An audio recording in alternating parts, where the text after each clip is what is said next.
दूध से सावन, जादो जी के दूध से सावन भर नहा लिए भोला। जादो जी के दूध से सावन भर नहा लिए भोला। जादो जी के दूध से एगो कहतानी बात जनी टालिए भोला। एगो कहतानी बात जनी टालिए भोला। जादो जी के दूध से, जादो जी के दूध से सावन भर नहा लिए भोला।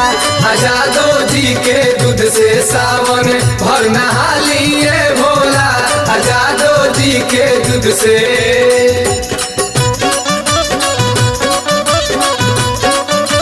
बोल बम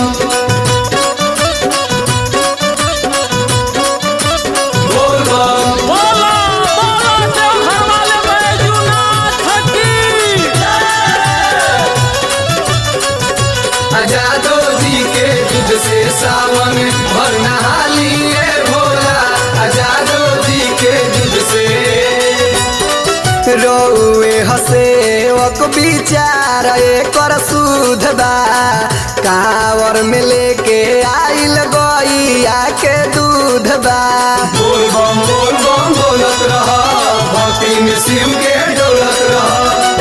रोए हसे वक विचार एकर सुध बा। कांवर में लेके आइल गैया के दूध बा। कि हटे पहिला सुमारी पार्टी मना लिए भोला। हटे पहिला सुमारी पार्टी मना लिए भोला। जादो जी के दूध से, जादो जी के दूध से सावन भर नहा लिए भोला। जादो जी के दूध से सावन भर नहा लिए भोला। जादो जी के दूध से बोला बोला शंकर भगवान की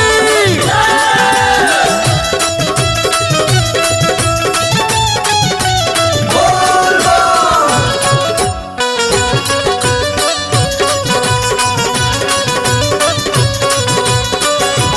जादो जी के दूध से सावन भर नहा लिए भोला।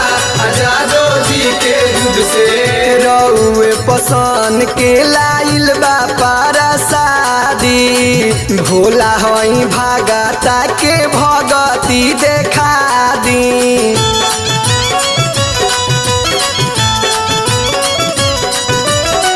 रउए पसन के लाइल बा पारा शादी। भोला हई भागता के भगती देखा दी। हयापन चिलवा चंदन के अपना लिए भोला। हयापन दीपक अजय के अपना लिए भोला। जादो जी के दूध से, जादो जी के दूध से सावन भर नहा लिए भोला। जादो जी के दूध से सावन भर नहा लिए भोला। जादो जी के दूध से सावन भर नहा लिए भोला।